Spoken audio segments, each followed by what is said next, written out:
for such an amazing and eloquent presentation. And Mr. Speaker, in the same breath, I would want to also congratulate the Budget and Appropriations Committee for such an amazing presentation, Mr. Speaker, because this is a budget that is being made in very lean times, Mr. Speaker. This is not a budget that is being made at a time when there is excesses or abundance. I can imagine the work and the midnight oil that had to be burnt for them to get to the point where we are at, where this report is on the table of the floor, on the table of the House, Mr. Speaker. Mr. Speaker, it is because this budget is being made in these very lean times that I'd like to note that there is actually 5 billion Kenya shillings that has actually been allocated for mitigation of the drought situation in the country. But this drought situation, Mr. Speaker, I will not hesitate to add that is not a situation unique to Kenya only. Mr. Speaker, if you are following international news, you will see that today, if you go to the UK as a shopper, you are only allowed to buy 2 tomatoes and 2 cucumbers, Mr. Speaker, because there is a shortage everywhere in the world, Mr. Speaker. It is a time of recession, it's a time of depression all around the world, so the situation of scarcity is not unique to the Kenyan situation. So, Mr. Speaker, I'd like to first commend the committee for some really good work done. Mr. Speaker, I did take note that there is a budget line 1011, the office of the president, that is making headlines, Mr. Speaker. Mr. Speaker, in the news, they are claiming that the president and his deputy have already exceeded the expenditure for the year, Mr. Speaker. What people are not noting is that this supplementary budget is to a budget that already existed, a budget that had been formed. In that budget line 1011, Mr. Speaker, there is a very curious budget of Nairobi Metropolitan Services, Mr. Speaker. And Mr. Speaker, in the last parliament, every time when we were passing the budget, I did stand in my place and comment that Kenyans, in their own wisdom, in 2010, decided to separate the national government and the county governments. The county unit of Nairobi is a semi-autonomous unit, Mr. Speaker.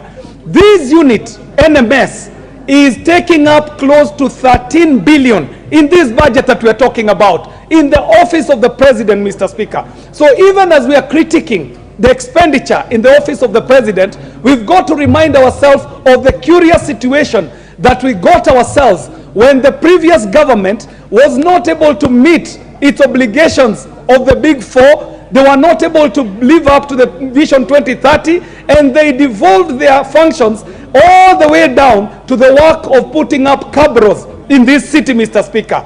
The very curious issue of Nairobi Metropolitan Services, also known as NMS, being one of the biggest messes that this city has seen from the time of the commissions in the Moi era, Mr. Speaker. So, Mr. Speaker, I'm so glad that as we go to the next budget, NMS shall not appear under the office of the president. It shall be, as it should, appear in the monies that we put in the division of revenue, so that Nairobi City County can enjoy its privileges as a devolved county just like any other county, Mr. Speaker.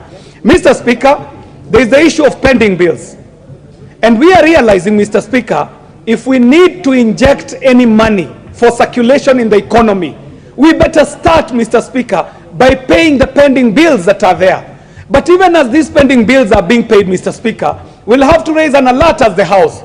There is something in Nairobi called HEWA. HEWA is people who supply nothing and get paid billions. So even as we are allocating money to these pending bills, Mr. Speaker, we've also got to task the agencies, the ministries and the departments to do a thorough scrutiny, to comb these pending bills with a fine-tooth comb, so that we make sure that we are paying legit suppliers, legit contractors, and not these people who provide HEWA, Mr. Speaker. Mr. Speaker, the Kenya Kwanza government has 5 key pillars. And one key pillar is actually in the digitization and automation of government services and the whole move towards the digitization of operations of government. Mr. Speaker, sadly, This is one of the sectors that is normally among the first to receive budget cuts, Mr. Speaker. And this is a call to Treasury. When Treasury calls for austerity measures, when Treasury calls for the leaning of budgets, they've also got to look at the budget lines that are being cut, Mr. Speaker, so that we do not do a blanket cut across units, across ministries, across departments, and across agencies, Mr. Speaker. If you look at what needs to happen in this sector of information, communication, and telecommunication, it is going to aid the operations of government across all ministries, across all sectors, Mr. Speaker. So, Mr. Speaker, I do realize that in this sector, there is a big cut of around 5 billion Kenya shillings, and this calls upon the Budget and Appropriations Committee to, if we are going to live up to the words of the Kenya Kwanza promises, to have a second look when we come to the main budget, which is coming up, Mr. Speaker, starting with the BPS that is appearing in this House, Mr. Speaker, presently. Mr. Speaker, finally, I'd like to comment on the curious case of Article 223, Mr. Speaker. Mr. Speaker, in this report, you're going to notice that there was in excess of 6 billion Kenya shillings that had been committed to repurchase Telcom back from Helios and back to the country. Mr. Speaker, I am currently sitting as the chairman of the Communications, Information and Innovation Committee, and I can report to this House that as we speak today, the legal status of Telcom, an asset that belongs to the people of Kenya, sits in abeyance. As we speak today, no one can tell you the actual legal status of this very important asset called Telcom. Mr. Speaker, in the dying minutes of the last administration, there had been a change of ownership that was extremely curious, because it was happening between 4 days to the election and around 10 days after the election. Change of monies that were finding their ways from whoever they were finding their way from, coming into Kenya and then being expatriated to safe havens, some in the Cayman Islands and others in some strange places.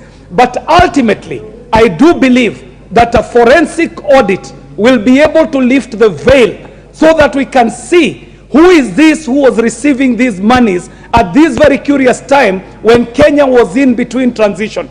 And Mr. Speaker, as the Committee of Communication and Information, I would like to report to this House that we shall actually undertake an inquiry that shall lift the veil of secrecy on how Telcom was changing hands from Kenya to foreigners, back to Kenya, and then a pseudo sale that was not an actual sale that occasioned the loss of over 6 billion Kenya shillings.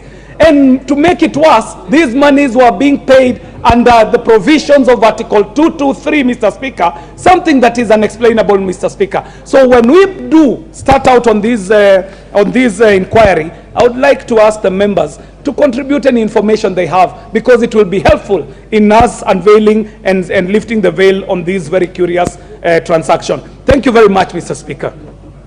And I do support... The Honourable Member of Parliament for Mashako, and then followed by the Honourable